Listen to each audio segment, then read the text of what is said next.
ನಮಸ್ಕಾರ ಫ್ರೆಂಡ್ಸ್. ನೋಡ್ರಿ ಇಲ್ಲೇ ನಾನೇನೇನು ತೊಗೊಂಡಿದ್ದೀನಿ ಅಂತಂದ್ರೆ ಇಷ್ಟೆಲ್ಲ ಧಾನ್ಯಗಳಿಂದ ದೋಸೆ ಮಾಡೋದನ್ನು ಹೇಳ್ತೀನಿ. ಏನೇನು ತೊಗೊಂಡಿನಿ ಅಂತ ಹೇಳ್ತೀನಿ. ನಾವು ಬರೀ ಅಕ್ಕಿ, ರಾಗಿ, ಉದ್ದಿನಬೇಳೆ, ಅವಲಕ್ಕಿ ಅಷ್ಟೇ ಹಾಕಿ ದೋಸೆನ ಮಾಡ್ತಿರ್ತೀವಿ, ಸಾದಾ ದೋಸೆ ಅಂತ ಹೇಳ್ಕಿಂದ.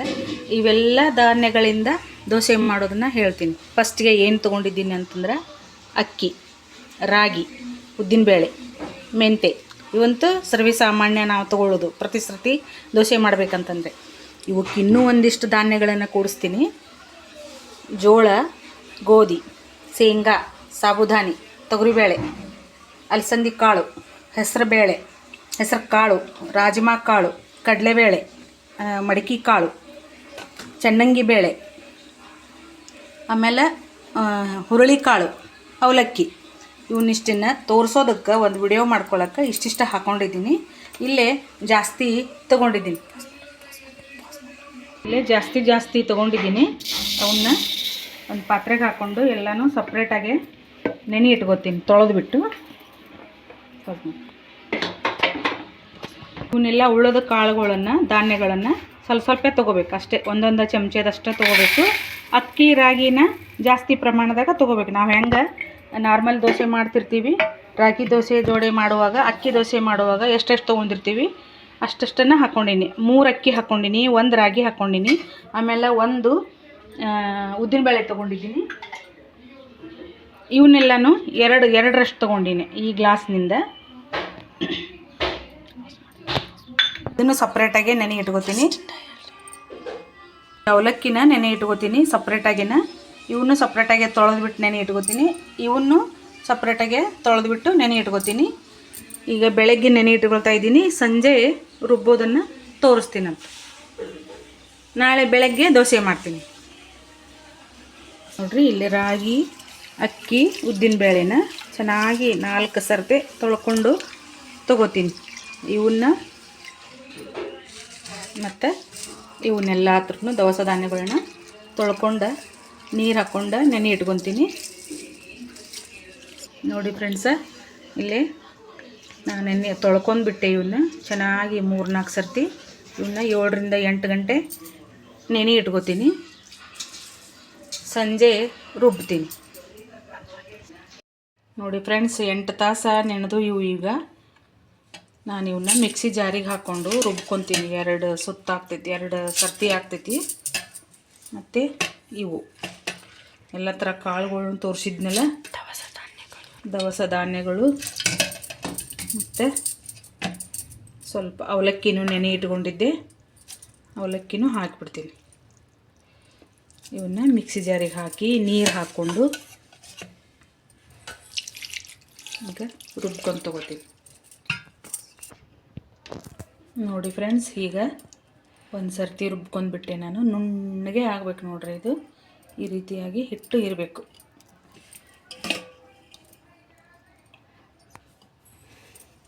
ಇನ್ನೊಂದು ಸರ್ತಿ ಆಗ್ತೈತಿ. ಅದನ್ನು ಕಾಳುಗಳು ಚೆಂದಾಗಿ ನೆನೆದಿರ್ಬೇಕು ನೋಡ್ರಿ, ಅಂದ್ರೆ ದೋಸೆ ಮಸ್ತ್ ಬರ್ತಾವ. ನೋಡ್ರಿ, ರುಬ್ಕೊಂಡದ್ದಾಯ್ತು. ಈ ರೀತಿಯಾಗಿ ಇರಬೇಕು ಹಿಟ್ಟು. ಒಂದು ಪಾತ್ರೆಗೆ ಹಾಕ್ಕೊಂಡ್ಬಿಟ್ಟೆ ನಾನು. ಎಲ್ಲನೂ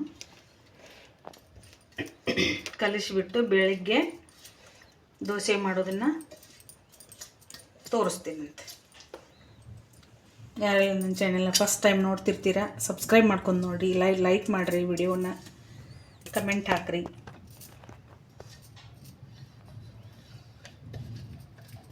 ಪೂರ್ತಿ ವಿಡಿಯೋ ನೋಡ್ರಿ.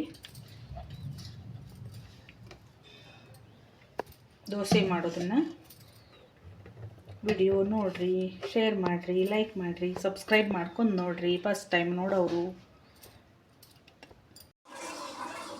ನೋಡಿ ಫ್ರೆಂಡ್ಸ್, ನಾನು ರಾತ್ರಿನ ಹಿಟ್ಟನ್ನು ರುಬ್ಕೊಂಡಿದ್ನಲ್ಲ, ಅದು ಬೆಳಗ್ಗೆ ಅನ್ನೋದ್ರೊಳಗನ ಉಬ್ಬಿ ಎಲ್ಲ ಚೆಲ್ಲಿಬಿಟ್ಟಿತ್ತು ಕೆಳಗೆ ತಾಟೊಳಗೆ. ನೋಡ್ರಿ, ಇಲ್ಲೇ ಇದೆಲ್ಲನೂ ತೆಗೆದ್ಬಿಟ್ಟು ನಾನು ಇನ್ನೊಂದು ಪಾತ್ರೆಗೆ ಹಾಕ್ಕೊಂಡಿನಿ. ಇದನ್ನು ಹಾಗೆ ಇಡ್ತೀನಿ. ಇದು ಫಸ್ಟ್ ಇದನ್ನು ಖಾಲಿ ಮಾಡ್ತೀನಿ. ಇದಕ್ಕೆ ಸ್ವಲ್ಪ ಉಪ್ಪು ಹಾಕೋತೀನಿ. ಸ್ವಲ್ಪ ಹಾಕ್ಕೊಂಡಿದ್ದೀನಿ. ಈಗ ನಾನು ಒಂದು ಸ್ವಲ್ಪ ಸಕ್ಕರೆ ಹಾಕೋತೀನಿ. ಭಾಳ ಹಾಕೊಂಡಿಲ್ಲ, ಸ್ವಲ್ಪ ರುಚಿಗೆ ತಕ್ಕಷ್ಟು ಉಪ್ಪಂತೂ ಹಾಕ್ಕೊಂಡಿದ್ದೀನಿ. ಈಗ ದೋಸೆ ಹಾಕೋದನ್ನು ತೋರಿಸ್ತೀನಿ. ಎಲ್ಲ ದವಸ ಧಾನ್ಯಗಳಿಂದ ಮಾಡಿದ್ದ ದೋಸೆ ನೋಡ್ರಿ. ಇದು ಎಷ್ಟು ಚೆನ್ನಾಗಿರ್ತಾವಂತಂದ್ರೆ ಭಾಳ ಟೇಸ್ಟಿ, ರುಚಿ. ಸಕ್ಕರೆ ಉಪ್ಪು ಹಾಕ್ಕೊಂಡು ಈ ರೀತಿಯಾಗಿ ಕರಗಿಸ್ಕೋಬೇಕಂದು ಸ್ವಲ್ಪ ಸಕ್ಕರೆ ಕರಗಬೇಕದು. ಇಲ್ಲೊಂದು ಹೆಂಚನ್ನು ಕಾಯಕ್ಕೆ ಇಟ್ಕೊಂಡಿದ್ದು ನಾನು ನೋಡ್ರಿ. ಆ ಕಡೆ ಒಂದು ಹೆಂಚನ್ನು ಕಾಯಕ್ಕೆ ಇಟ್ಕೊಂಡಿದ್ದೀನಿ. ಅದಕ್ಕೆ ನೋಡಿರಿ ಒಂದು ಸ್ವಲ್ಪ ಎಣ್ಣೆ ಹಾಕೋತೀನಿ, 4-5 ಡ್ರಾಪ್ಸ. ಒಂದು ಈರುಳ್ಳಿ ತೊಗೊಂಡಿದ್ದೀನಿ. ಈರುಳ್ಳಿಲೆ ಈ ರೀತಿಯಾಗಿ ಎಣ್ಣೆನ ಸವರ್ಕೊಂಡ್ಬಿಡ್ತೀನಿ.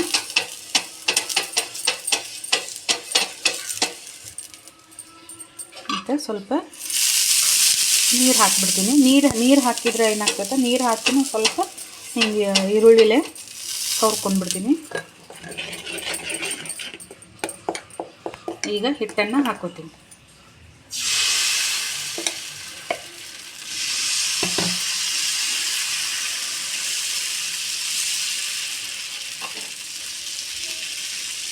ಚೆನ್ನಾಗಿ ಬರ್ತಾವೆ ನೋಡ್ರಿ. ಈ ರೀತಿಯಾಗಿ ಒಂದು ದೋಸೆನ ಮಾಡಿ ತೊಗೋತೀನಿ.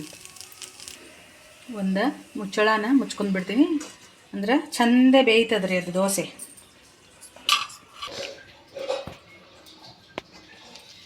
ನೋಡ್ರಿ ಎಷ್ಟು ಚೆನ್ನಾಗಿ ಬೆಂದದ. ಇನ್ನೂ ಒಂದು ಸ್ವಲ್ಪ ಬೇಯಲಿ, ಕೆಂಪಾಗಲಿ ಕೆಳಗಡೆ.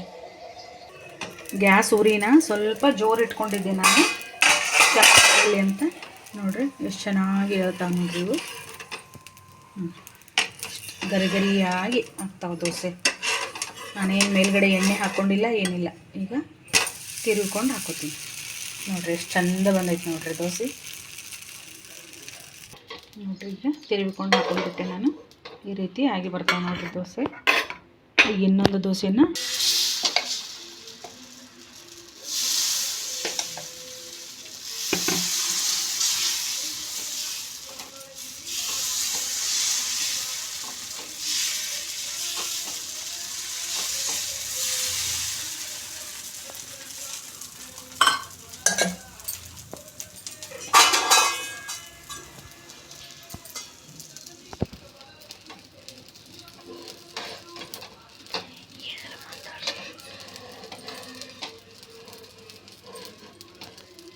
ನಮಗೆ ಮೆತ್ತಗೆ ಬೇಕಂತಂದ್ರೆ ಮೆತ್ತಗೆ ಬೇಯಿಸ್ಕೋಬೋದು, ಗರಿಗರಿಯಾಗಿ ಬೇಯಿಸ್ಕೋಬೇಕಂತಂದ್ರೆ ಗರಿಗರಿಯಾಗಿನೂ ಮಾಡ್ಕೋಬೋದು. ಹೆಂಚೊಳಗೆ ಸ್ವಲ್ಪ ಹೊತ್ತು ಜಾಸ್ತಿ ಟೈಮ್ ಬಿಟ್ಟರೆ ತಾನೇ ಗರಿಗರಿ ಆಗ್ತಾವೆ ನೋಡ್ರಿ.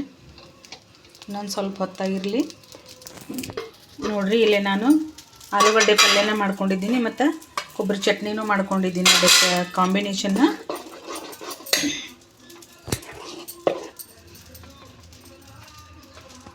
ಈಗ ಚಟ್ನಿನ ಹಾಕೊಂಡ್ಬಿಡ್ತೀನಿ.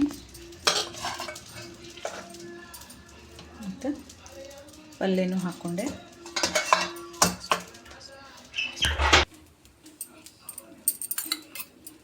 ನೋಡಿರಿ ಈ ರೀತಿಯಾಗಿ ಸ್ವಲ್ಪ ಎಲ್ಲ ದವಸ ಧಾನ್ಯಗಳಿಂದ ಮಾಡಿರ್ತೈತಲ್ರಿ, ಭಾಳ ಟೇಸ್ಟಿ ಆಗಿರ್ತಾವೆ ಇವು.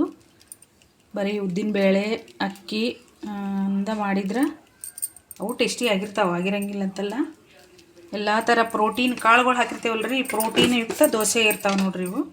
ಹುಡುಗರು ಇಷ್ಟಪಟ್ಟು ತಿಂತಾರೆ, ಆರೋಗ್ಯಕ್ಕೂ ಒಳ್ಳೆಯದು. ನಾವು ಮೆತ್ತಗೆ ಬೇಕಂದ್ರೆ ಮೆತ್ತಗೆ ಬೇಯಿಸ್ಕೋಬೋದು, ಕಟ್ಟಿ ಬೇಕು ಗರಿ ಆಗಬೇಕು ಅಂತಂದ್ರೆ ಗರಿಗರಿಯಾಗಿನೂ ಮಾಡ್ಕೋಬೋದು ನೋಡಿರಿ. ಇದು ಇನ್ನೊಂದು ದೋಸೆಗೆ ತುಪ್ಪ ಹಾಕ್ಕೊಂಡು ಮನೆಯಾಗಿನ ಕರಿಬೇವಿನ ಚಟ್ನಿ ಮಾಡಿದ್ನಲ್ರಿ, ಕರಿಬೇವಿನ ಚಟ್ನಿನ ಹಾಕ್ಕೊಂಡು ಟೇಸ್ಟ್ ಮಾಡ್ಬೋದು. ಬಹಳ ಬೆಸ್ಟ್ ಇರ್ತೈತೆ ನೋಡಿರಿ ಇದು ದೋಸೆ. ಆರೋಗ್ಯಕ್ಕೆ ತುಂಬ ಒಳ್ಳೆಯದು. ಕಾಳುಗಳು ಹಾಕಿರ್ತೈತಲ್ರಿ, ಹೆಸರು ಕಾಳು, ಮಡಿಕೆ ಕಾಳು, ಹುರುಳಿ ಕಾಳು, ರಾಜಮಾ ಕಾಳು, ಕಡಲೆಕಾಳು, ಶೇಂಗಾ, ಉದ್ದಿನಬೇಳೆ, ಆಮೇಲೆ ಸಾಬುದಾನಿ, ಅಕ್ಕಿ, ರಾಗಿ, ಇನ್ನೂ ಎರಡು ಮೂರು ಥರ ಬೇಳೆಗಳನ್ನು ಹಾಕಿದ್ದೀನಿ. ತೊಗರಿಬೇಳೆ,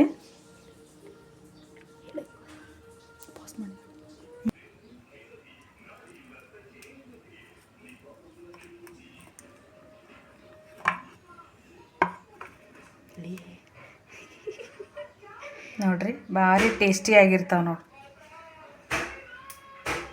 ಮಸ್ತ್ ಅಂದ್ರೆ ಮಸ್ತ್ ನೋಡ್ರಿ, ಸೂಪರ್ ಆಗ್ಯಾವ ದೋಸೆ ನೋಡ್ರಿ. ಎಷ್ಟು ಚೆನ್ನಾಗಿರ್ತಾವೆ ನೋಡ್ರಿ. ಇವು ಪ್ರೋಟೀನ್ ಯುಕ್ತ ಎಲ್ಲ ಥರ ಕಾಳುಗಳ ದೋಸೆ ನೋಡ್ರಿ. ಇದು ನೀವು ಒಂದು ಸರ್ತಿ ಟ್ರೈ ಮಾಡಿರಿ. ಹೆಂಗೆ ಮಾಡೀನಿ ಅಂತ, ಹೆಂಗೆ ಬಂದಾವ ಅಂತ ನನಗೆ ಕಮೆಂಟ್ ಒಳಗೆ ಹೇಳ್ರಿ. ವಿಡಿಯೋವನ್ನು ಲೈಕ್ ಮಾಡಿರಿ, ಶೇರ್ ಮಾಡಿರಿ, ಸಬ್ಸ್ಕ್ರೈಬ್ ಮಾಡ್ಕೊಂಡು ನೋಡ್ರಿ ಹೊಸದಾಗಿ ನೋಡೋರು.